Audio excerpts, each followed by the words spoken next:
Next item on the agenda, actually, I think it might make sense to flip item 2 and 3. We have a communication from Tom Cook in support of the franchise agreement, so it would make sense to hear from him before we actually discuss the franchise agreement.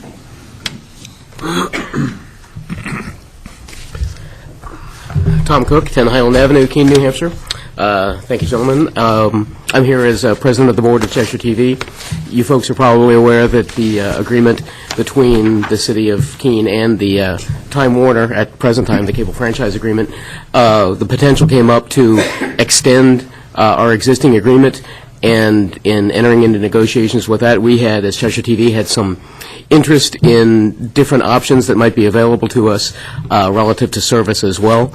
And so ultimately, I think you have our support letter before you. Ultimately, we just wanted to let you and the rest of the City Council know that we not only supremely appreciated John and Rebecca's representation of us and including us in the decisions, but all things told, we felt that the agreement that has been at least presented thus far, and I think the city and Time Warner are both happy with it. I think we're in full support of it. Thank you. Thank you. Questions for Mr. Cook? Committee? Yep. Terry.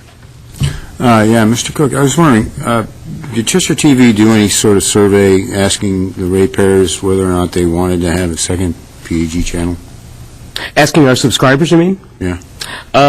Not to my knowledge. I can certainly defer to Director of Operations Lee Perkins, but what we had throughout our history, the greatest feedback we get is that the people appreciate the opportunity to see not only community events, but in particular these kinds of meetings that we're recording right now and the City Council meeting.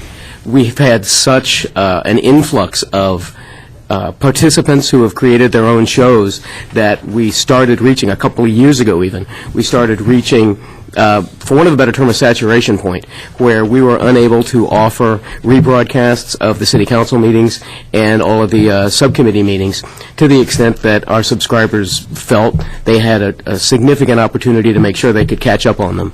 And so that's, as we were looking at that and taking a look at the review of the contract that we had existing and knowing that it was coming up, we were aware that the option for a second channel, which is pretty standard whenever you create anything with for a community access program, the opportunity for a second channel was approaching, and so we thought now is the time to act on that. And so our intention is to, and whichever channels end up being which, one will be a strictly community access, the Cinemaniacs, Lucas Show, that kinds of things, and then the other will be exclusively government and educational. And so while I don't believe we have, it's difficult to poll our viewers because, there's not any real way, it's not like a Nielsen situation where we can actively tell, while we know Time Warner has this opportunity, I don't know how complex it is, we can't really tell who's watching what.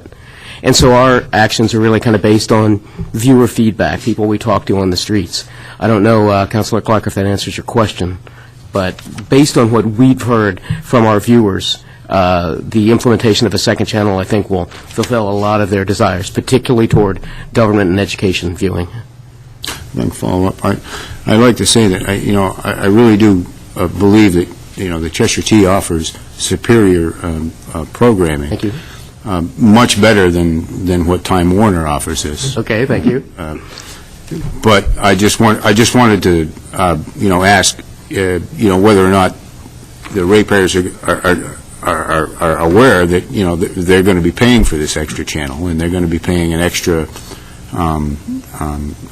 percentage. Correct. For this. So I was just kind of wondering whether or not we're just coming forward with doing this because all of the technical people and all of the people at the city think it's a great idea, but I'm just wondering whether or not people who are actually watching the programming know that they're going to be charged extra for this, and if they've had any input into this process at all. I see. I may have misunderstood your original question then. If people who are concerned about that, and they should be, understandably, because you're right that our viewers and a percentage of the revenue that is gained from the city, a good percentage of it, not all of it, but comes to Cheshire TV to help pay for those operations, and that's paid through fees to the subscribers. as we've entered into these negotiations and had these discussions, for the past, ever since our iteration, I think that information has been available. The contract, as it stands right now, it will take us up to essentially an equivalent of the average cable access cost throughout the nation. We've been significantly lower than most cable access fees throughout the nation, and so that will certainly be one of our attempts. We will need to come before you folks and the City Council to request any increases in cable access fees, and that will obviously be an opportunity for the public and the subscribers to voice their opinion. But we're not trying to hide that in any way. It'll be certainly very much public information. But in as much as we can't gauge their interest in our channels, the opposite, I think, of that is true, that it's difficult for us to get that word out. We will certainly be endeavoring to do that because we will be asking, as you say, for an additional few pennies, a quarter a month on a basic rate. I'm not sure exactly what those figures are, so don't quote me on that, please. But we will do our best to let them know this is what you're going to pay, because it will be extra, but hopefully also this is the extra benefits you're going to get. You're going to get a second channel. You're going to get a lot higher quality programming and hopefully more availability of programming as we free up bandwidth. Does that answer your question? Well, I thank you for your answer, and I thank you for the quality of the programming that you do offer. Thank you. Yeah, Councilor. You started hitting on what I was going to ask. Excuse me. The franchise fee, is that two-part? Is that on the basic bill, or is it on your whole bill? And about approximately how much would it cost for the basic person? I haven't put... One second. Yes, I'm sorry. Those questions probably should be on the other item, which is going to be the IMS director. I just wanted to get this letter in on the record. I understand. Straight up comments there, and then so hold your question. Anything regarding the letter as such? So, to accept this informational. The Finance Committee recommends that we accept this as informational. That's motion made and seconded. Anything from the public, councilors present, or committee? All in favor? 5-0. Thank you. Thank you, Councilor. Thank you, Mr. Cook. Okay, now back to more the main event on the item. Item number 2, so-called, brought to us by our IMS director, Assistant City Manager. Thank you, Rebecca Landry, IMS Director, Assistant City Manager. As you may recall, back in August, we came before the Planning, Licenses, and Development Committee to talk about the conversion from analog to digital and the Time Warner services, not just Cheshire TV. At that time, it became, we talked also about the request that Cheshire TV has made or was interested in making for the second PEG channel. And at that time, the Planning, Licenses, and Development Committee instructed the city manager to continue discussions with Time Warner because an amendment would be necessary to the franchise agreement in order to make that happen. Right now, the franchise agreement allows for a single PEG access channel. A certain threshold of non-regenerated programming would be necessary to activate a second channel according to the current terms of the franchise agreement. Because that threshold hasn't been reached, it was the amendment is necessary to the agreement in order to proceed with that second channel. And so we were able to talk to Time Warner about that. In October, Time Warner did start the process of preparing a draft amendment to the franchise agreement. There are other conditions in there. We do have a copy of the draft agreement. It certainly isn't finalized. We're here before you tonight to request authorization for the city manager to negotiate and execute that amendment. And I'm happy to answer questions you might have about the process or about the amendment itself. Councilor Roberts, go forward with your question. The two-part, but I'll change the second part, is how is the franchise fees based? Is it based on the basic bill or individual's total bill? Well, it's not. It does not include broadband internet services or any internet services, for example. That's excluded from what can be charged the franchise fee. So it's only on the video, the cable video services. Okay. And the second part is on page 3 of the under section 3.6 Of the amendment? Yes. And the capital cost of the cost of capital equipment in the amount of $6,574 to activate the second channel will be itemized as an excess fee on the customer's bill, not to exceed. So that would come out to $1,300 a year. So that $1,300 a year would be spread out over all Time Warner's subscribers. Correct. We didn't get into a specific formula here, but as discussed when this was brought to us, they said it would be pennies, probably less than 2 cents per bill. Now, I don't have a final number. I can't give you on the record what the actual number of cents will be, but it will be pennies for no more than 5 years. Councilor Clark. Yeah, thank you. Okay, as part of this agreement, though, I understand is to extend their current agreement for 5 years. Where'd that come from? That was, Time Warner decided that in order to add the second channel before the threshold was reached, they thought it would be reasonable to request an extension of 5 years. Why is that?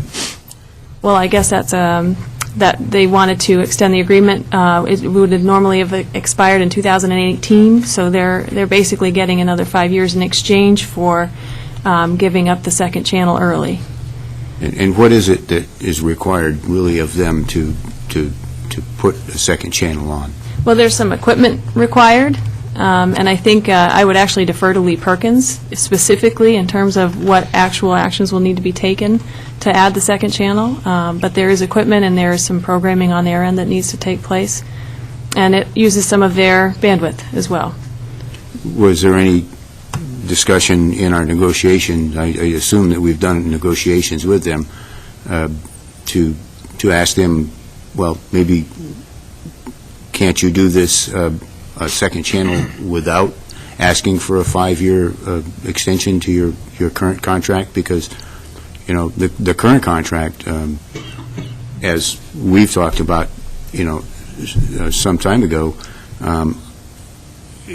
may not be something that is in the best interest of the ratepayers to go forward with, even when it expires in its current form, rather than, you know, extend it for 5 years. So has it been discussed with them? What?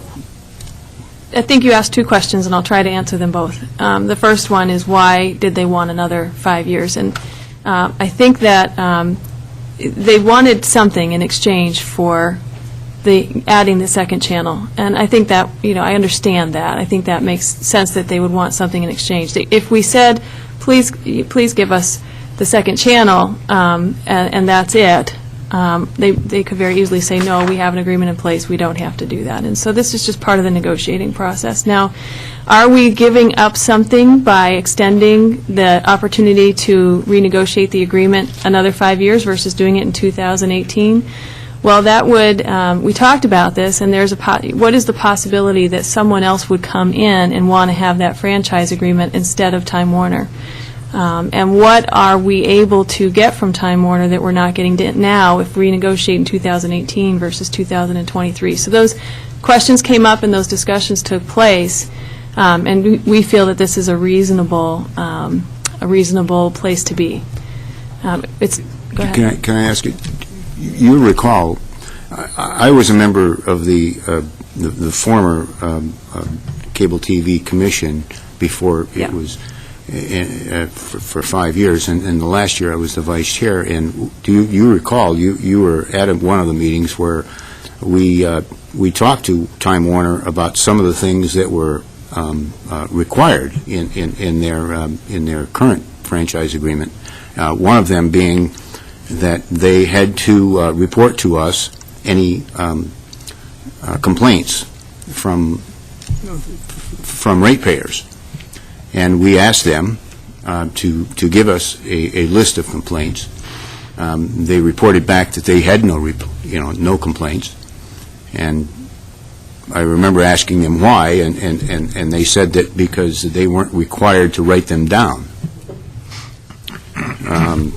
There are many other things that we've asked of Time Warner. You spoke briefly about last October when we went from digital, the agreement there. And they were unwilling to give elderly people a waiver of some sort, to provide with them the ability for them to have access to their, to their basic cable service. I'm just wondering, what is it that I read in the wording in this proposal here about the positive relationship that we have with Time Warner, and I'm kind of wondering, I can't think of any positive relationship that we have with Time Warner. They seem to be sticking exactly to their franchise agreement. They're not willing to give us anything. They're not willing to give the ratepayers anything unless it's, required by law. And then even if it is required by law, and I can mention 2 instances where it has to be pushing and shoving before they'll even acquiesce to that. So I'm kind of wondering why we're so easy to just give them this extra 5 years when I don't believe that they agree with anything that we want to do, and I don't think they deserve it. Just as a thought, Councilor Clark, could you maybe create a memo to the city manager? Because what we're talking about is to empower negotiation. So if you have some issues, share it with him and let him negotiate these things. And, you're right. Well, okay, perhaps then. he'll be take it. Okay. Yes, ma'am. I'd just like to address a few points. Again, I think there were a number of questions asked, so I'm going to try to answer the ones that I took note of. First of all, you did ask 5 years. That sounds like a lot to ask, right? And that was one of our instant reactions as well. We asked if they would be interested in talking about a second channel. They say, sure, but we want to have a 5-year extension. And we had the same reaction. Well, that's a lot to ask because we had a cap in the existing franchise agreement for a 3.25% franchise fee, and we didn't want to leave that cap in place for an extra 5 years. It sort of closed the door on the ability to raise that franchise fee without another negotiation of another amendment. And they were willing to actually provide an opportunity to get that franchise fee up to 5% within 2 years, rather than waiting until even 2018 to do that. So that was one of the areas of the franchise agreement that they were willing to also sort of help us with in exchange for going for the 5-year extension. So they didn't just try to sort of bully their way into a 5-year extension. They were willing to talk about some of the other points of concern that we would have had extending for 5 years. They addressed those concerns. We did talk in the PLD committee process and in an informational memo that went out about that concern of the elderly installation fee that they were having to charge, and what Time Warner's response was that they couldn't just waive the fee across the board, but if someone had trouble installing, they would consider doing it for no charge. So I do think they address that. As far as complaints go, whether it's the fee for the elderly or anyone else who had trouble paying it, or the complaints log, in all of those cases we found that they were doing everything required of them, whether it be of the franchise agreement or the federal law. And as far as negotiate and execute, we did, if that's the wish of the committee, then we'll go back. But we would need specific points as to what you would like us to talk to Time Warner about that hasn't already been worked through in the process after we went to PLD back in August. Okay, so again, I would suggest that if Councilor Clark or anyone has any specific suggestions for the manager and the director to negotiate, that would be good. Regarding the waiving the charge for the elderly, I can tell you for a fact it didn't happen. But beyond that, question for you. Should Time Warner be purchased by Comcast or some other, what are the implications?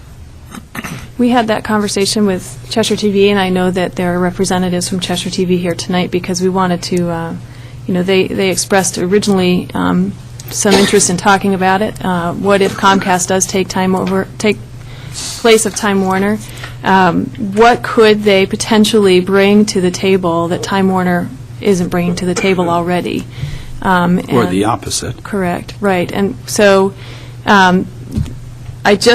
it was my understanding that there wasn't really anything significant that they could potentially bring to the table. There was some discussion about whether or not they might be a little bit nicer about providing some free capital equipment or an opportunity to fund some capital equipment for Cheshire TV's operations, but there's no guarantee. And of course, if they do take over Time Warner, then we still have the opportunity to negotiate with that organization. Or do we? Well, No, that's... just like we are now, right? Maybe that's a city attorney question, because if we sign this agreement likely carries forward for the next, Correct. I don't know how many years. City attorney, any thoughts? Well, I'm certainly not privy to the negotiations that are going on between Comcast and Time Warner, but as a general understanding with respect to these kinds of transactions, it would certainly be in Comcast's interest to pick up all of the franchise agreements that exist that Time Warner has. Those are the assets that Comcast would be wanting to purchase. So absent anything else, I would assume that the franchise agreement that we negotiate and enter into and the extension would be assigned to Comcast as a result of the purchase, and they would follow the same terms and conditions at that point. It would not open the door to further negotiations. There's nothing in the agreement that allows them or us, frankly, that's correct, to reopen the agreement at that point. That certainly doesn't mean that either party can't approach the other party at any time during the process before the agreement expires and request a reopening and a reconsideration. Any committee questions for the director? Yes, if I may. You mentioned some of the other things that might have been asked of them, and, over the last 10 years, the number of minutes per hour of non-commercial programming has decreased. Now, but they keep charging us extra every year. Now, might not we negotiate with them, if they're going to every hour instead of giving us 28 minutes, now they're giving us 24 minutes every hour. That kind of thing. There are a lot of things that can be negotiated. The things that they have changed, not that they have changed, but have changed because of the Federal Communications Act. Those things in the federal things that they sort of use to say, well, we have no control over. Yes. Although I understand the concerns, I cannot say whether or not any other provider would do any better or worse in the same category, whether it's Comcast or whoever the other cable TV providers are out there in other parts of the country. I know that it is in Time Warner's best interest to be as competitive as possible, whether they are competing with other land-based services or satellite-based services, or now the broadband internet-based services. So I can't say what we might negotiate with them if we were opening up the franchise in 2018 versus 2023, whether or not they'd be willing to change those kind of numbers. But I am confident that they will, whether or not we open up the negotiations, do whatever it takes to be competitive. I guess my question was, has any of those been broached with them? No, that has not been a part of this negotiation process, the Why? complaints or Why? the programming. It was just not part of getting the second channel for Cheshire TV. It did not come up in any of the discussions. I don't see how network programming has anything to do with the cable station. Well, What they do for their commercial breaks and... well, when we're negotiating, excuse me, Mr. Chairman, but if we're renegotiating, and it says to negotiate and execute a new contract, wouldn't that open up all of the things that are at benefit to our, I mean, we're advocates of our ratepayer. I mean, wouldn't that open up all of the things that our ratepayer would want to have whenever we open up negotiations, in business? If we're going to renegotiate a business contract, you're going to bring up all of the things that you think that are going to benefit you or your people or whatever. And if we haven't brought up those things in the negotiations, then it really isn't a negotiation. What we're doing is just giving them everything they want to have and nothing that we want to have. And I just don't think that that's the way to go about this, and I'm going to oppose giving them a 5-year extension on their contract. May I respond? Oh. Say again? May I respond? Yes. Just note that, I just want to make it clear that certainly we could address other points. This was not an opening up of the franchise agreement. It was an amendment to address a specific request of Cheshire TV. So Time Warner stands in the position of being able to say, I guess we don't want to do this, and we'll wait until 2018 and Cheshire TV doesn't get the second channel. So that's the risk we take in opening it up to that extent. Anything further for the director? Mr. Perkins, did you want to add anything, or? I'm happy to answer questions, but I don't have anything to add. Okay. I got a question. I have a question of Mr. Perkins. Come on.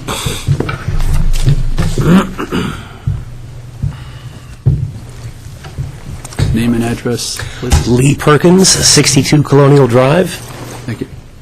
When we're talking about the second channel basically being a government and educational channel, right now between, for example, the school board and the city council, about how many hours per month is that? Per month? Per month. Excuse me. Would it be all right if I did it by week and then you can just multiply that by 4? I would say on average there's probably at least 20 hours a week of government and educational programming. It isn't always of the full 20, but because the meetings are on kind of an odd every other week schedule, school board meetings are monthly. In order to maintain some weekly normalcy, we have to leave those times blocked open. So even though the council is only on every other week, every Thursday night is open, and we're full. There's no room left in the schedule, and we get a lot of feedback. Someone asked earlier if we had surveyed people. For years, people have been saying, I wish that believe it or not, they would like to see those replayed more often, and because they can be so long, for anybody that doesn't know, our government programming block is Saturdays from noon to 8, and it's usually a full 8-hour block between all the different meetings, and to squeeze an 8-hour replay in 3 or 4 times a week just wipes out huge chunks of the other programming time. So the second channel would also give us the opportunity to bring back a bulletin board. So while it wouldn't be, all government meetings all the time, it would be replays of those meetings, and then between them would be a scrolling bulletin board like there used to be, which I think that a lot of people would appreciate. And over the year, I just got a phone call yesterday from somebody that wanted to put a notice on our bulletin board, which has been gone for 8 years, so I don't think they're a regular viewer, but the decision to ask for a second channel started almost 3 years ago, and we really wanted to be sure that we did this properly, that we didn't do it in such a way that we would regret it later. And the cost of $6,000 for hardware is really negligible when you spread that out over all the years, and it'll be 1 or 2 pennies per person. So we think it's the best possible arrangement given the circumstances. And for what it's worth, even though it's not really part of the question, you're talking about Time Warner Cable, one of the largest corporations in the world, and as much as I would like them to do what I want them to do, they're going to do what they're going to do. So I would love to have a renegotiation in 2018 and get $100,000 a year for equipment and 2 HD channels and a production van, and but it's not going to happen. So we will just chip away a little bit at a time over 10 years until we get everything we want. A follow-up question. this is probably going to be rhetorical. So if my math is correct, 20 times 4 is 80, and if you show each show twice, that's 160, and there's only 168 hours in a week. You don't have much time for your bulletin board, so. Right, well, again, I have to leave blocks Yeah. open, even though, sometimes you guys have meetings that last 30 minutes, but I have to block them at 2 hours. And when they go over 2 hours, we have to figure out how to shuffle everything to make everything fit. And it's not pleasant when someone comes into the studio every week and makes an hour-long show and then gets preempted by the last 30 minutes of a meeting, and, those regular viewers don't get to see it. They feel like they've wasted their time coming in to produce it. And so we think that this meets everyone's needs as closely as possible and costs the least amount of money. Yeah, real quick thought. So basically, once you get the second channel is basically going to be quite full. Standalone by a full. It'll be full of lots and lots of replays of meetings and bulletin board stuff. Thank you. Okay. Any further questions for Mr. Perkins? Okay. Thank you. Sure, thank you. Okay, so now it's committee time for a motion and some action on such. Okay. Oh, I'm sorry. Yes. Yes, please. From the public. Here? Yep, please have a seat. Joe Merzoff, Summit Road. I'll pick it up. What? The volume picks up when you start talking. I like your drift. I've only been here since April, and when I signed up for Time Warner, I thought I was going to be paying like $90 for everything phone, and now I'm paying twice as much, and I have complained. So if you haven't gotten complaints, I've complained. So there has been complaints. They don't have to write it down. What? They don't have to write it down. I know. I understand. And I think I don't know what you are permitting them to. Is it your wires in town? Or has there been town-wide discussion about this contract? This contract? Well, You should gather up people and ask them what they think of the service. I mean, I don't know what control you have over this. I mean, if you own the wires in the town and you can call they them. own the wires. They own the wires? Well, what can say, do we have alternatives? Can Verizon come in? Verizon. The city attorney, can you explain what a franchise agreement is about? How did we get here? Sure, I mean, and the how far can we IMS go? director, I'm sure, would be able to speak to this as well. She alluded to it, I think, in her comments, and the reality is, as far as I can tell, and as far as Rebecca would probably speak to on the ground, technically, is the franchise open to others? The answer to that question is yes. Practically, is that possible? The answer to that question is generally no. The infrastructure costs are quite high to do that. Generally, the industry sort of carves out the areas that they operate in and the areas that they don't. One of the things that Comcast is suggesting to the FCC in order to allow this acquisition to go forward is pointing out that they really operate in different market areas to a large extent. So while it would be nice to be able to say, yeah, we could open it up to competition, I think in the industry, as a practical matter, you will not see that happen. And I'm happy to let the IMS director speak to that if she wishes. This, Is this some? Yeah, just Add to it. Rebecca Lambie, IMS Director. It is a non-exclusive franchise agreement. Anybody who wants to provide video cable services in Keene may approach the city for a franchise. Time Warner does not have a hold on that. so what are they getting? What are you giving away till 2023? Am I correct that they own the wires, though? They own all of the infrastructure. That is correct. But first of all, in technology, a tremendous amount can change between now and 2018. I don't know how you're constraining the town. What do you give? Why do they want this? What are you giving away that they're claiming? What do they own by you signing this contract? I mean, how does it affect me? How does it affect the customer? I would encourage Tom, the city attorney, to also provide some input, but what it gives you is an advocate. So if you have a complaint and you're not satisfied with the result, you can call the city, or any subscriber can call the city and we can handle it through our, in this case, it would be the PLD committee if it's not resolved satisfactorily. So that's one thing that the community gets out of having this franchise. So we really are an advocate for the community in terms of the services that they are being provided. But what are we giving? What are we signing away? Why do they want 5 more years? What are we signing away there?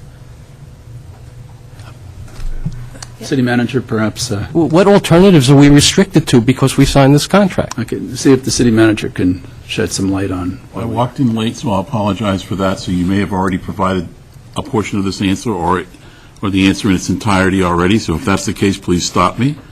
But the initial request came from the city as a result of our ongoing conversations with Cheshire TV, asking Time Warner to make several concessions. That opened up the conversation. It went back and forth relative to a variety of issues that both Time Warner, Cheshire TV, and the city of Keene were interested in.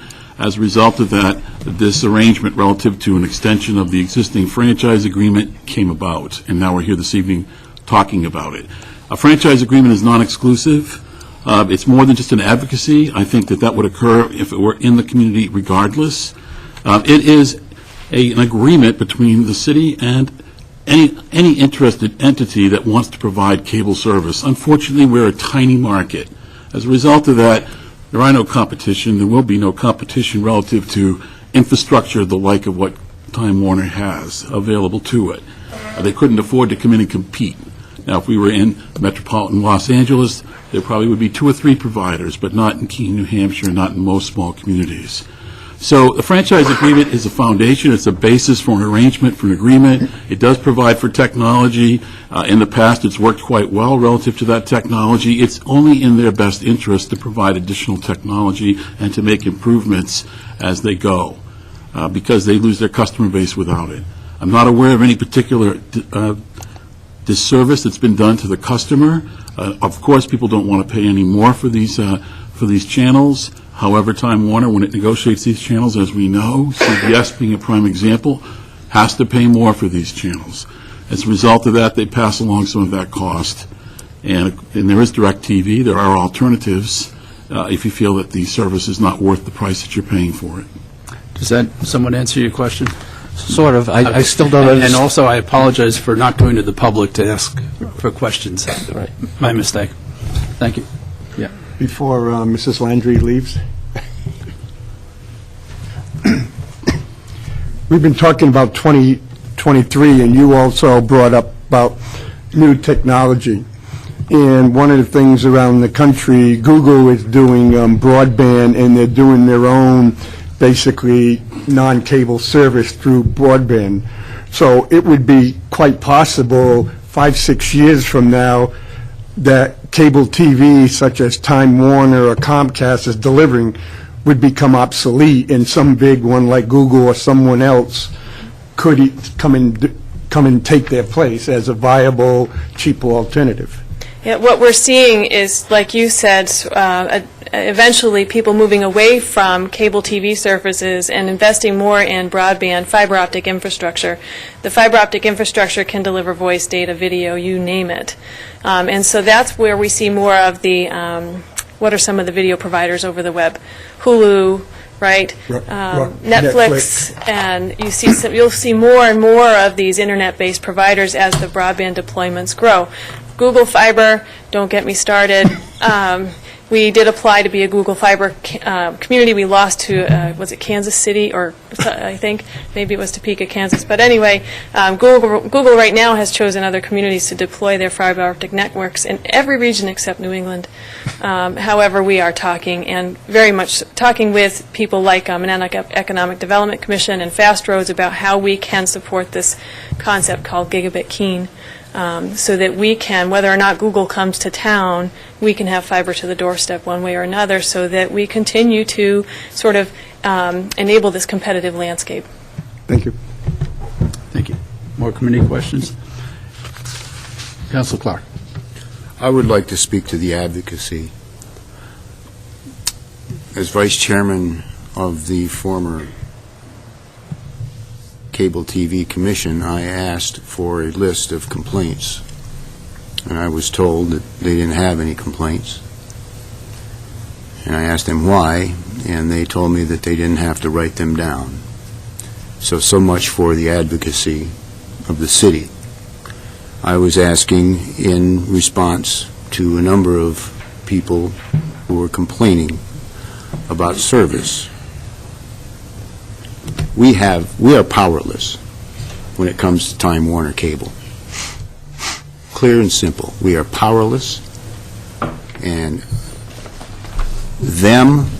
every time that we ask them of something, they refuse, and they point to the franchise agreement saying, by law, we're only required to do this. Okay, fine. By law, we're only required to do this. We have what I think is a franchise agreement that is a bad deal for ratepayers, and it has been for a number of years. In 1987, I was the host of a mayoral debate. We held it down at the old Hungry Lion. At the time, Paragon Cable was the cable provider, and they put that, they had that rotating thing that you'd see for coming events and what have you, and they would also put community events on channel whatever it was. And at that time, they did that at their own expense. We didn't have to pay them. We didn't have to charge a cable fee or anything. And somewhere along the line, they got bought out and someone else got control. And what we have now is a situation where Time Warner is a 300-pound gorilla in the room, and we have no power over anything that they do. And we're asking them this simple little thing that's not going to cost them anything to give us a second channel. But they won't be a good community neighbor. They've got to go strictly by the book. They've got to go strictly by the contract. And beyond that, they've got to even go further. They've got to say, no, we want to have a 5-year. We're not going to do this for nothing. We're not going to do anything for you gratis. You know, in October, when we had this flap over going digital, they were charging elderly people $30 to come in and to configure this little box that they had to do. It was, this was something that was very simple, and it was at no fault of the ratepayer. They didn't do anything to change this. It was the industry that changed this. All these people making millions and millions and millions of dollars changed all of this system. The people watching their TV didn't do anything. All they're doing is just paying their bill every month. Most people came in and say, okay, I'll have the box and I can figure it out and I'll do it, and I'll figure it out myself. But these elderly people, they can't do this.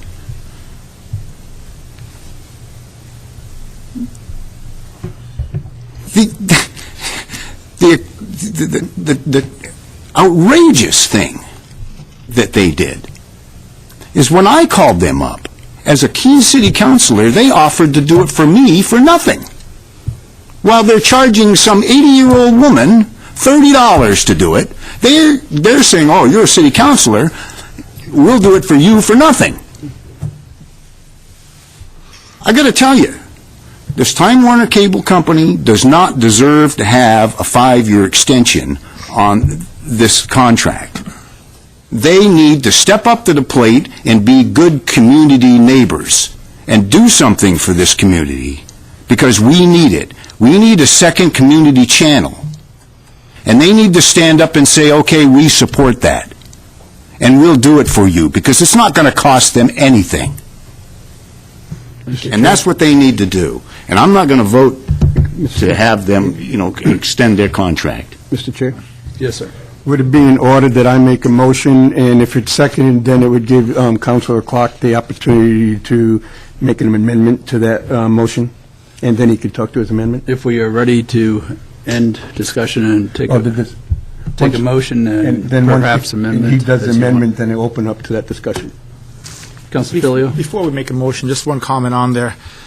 I don't think anybody's disagreeing with Councilor Clark that Time Warner Cable's the 300-pound gorilla in the room. I think you're preaching to the choir, though. We all know that.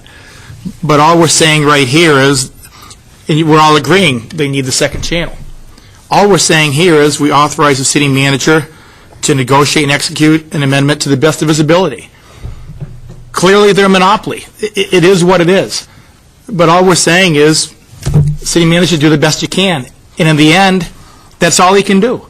So we can sit here all night long and complain about the woes of a big conglomerate like Time Warner, but they're the only player, and quite honestly, there's not a heck of a lot we can do about it. All we can do is authorize the city manager to the best that he can. And that's it. So all the comments, they sound good, but it is what it is. The reality is the city manager can only do the best that he can do. Okay, anything further from the public or councilors present? And we'll take a motion, perhaps amendment, and more discussion. Move that the Finance Organization Personnel Committee recommend that the city manager be authorized to negotiate and execute an amendment to the Time Warner Cable franchise agreement. Second. We have a motion and a second. Ready for discussion and perhaps... I move that we remove the word "and execute" from the recommendation. There is a motion to remove execute, meaning that the manager would negotiate and bring back the negotiated agreement for our further discussion. Is there a second to the motion at this time? Sorry, Councilor Clark. Sorry, City of Keene. So we now have a motion on the floor which empowers the city manager to negotiate and execute an agreement to the best of his ability with Time Warner Cable.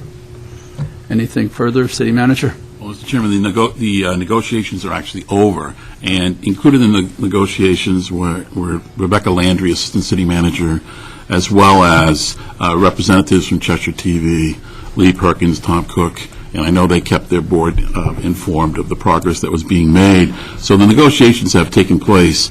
The only correction I would make to any of the statements, which I certainly understand and appreciate, would be that it wasn't just a second channel. I think the negotiations took a further development relative to sharing the franchise fee, and I think it was the franchise fee discussion that actually created the desire to have an extension on the contract itself. And Cheshire TV felt very strongly, and I certainly understand why they felt strongly about the franchise fee.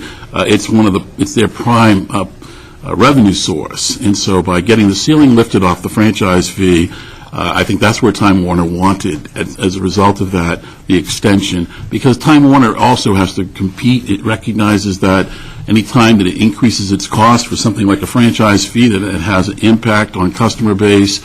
And there are others, like DirecTV, et cetera, that do compete with them. So they wanted something in return for that. I don't think it was so much the second channel. I think it was more the franchise fee that really caused them to ask for an extended period of time.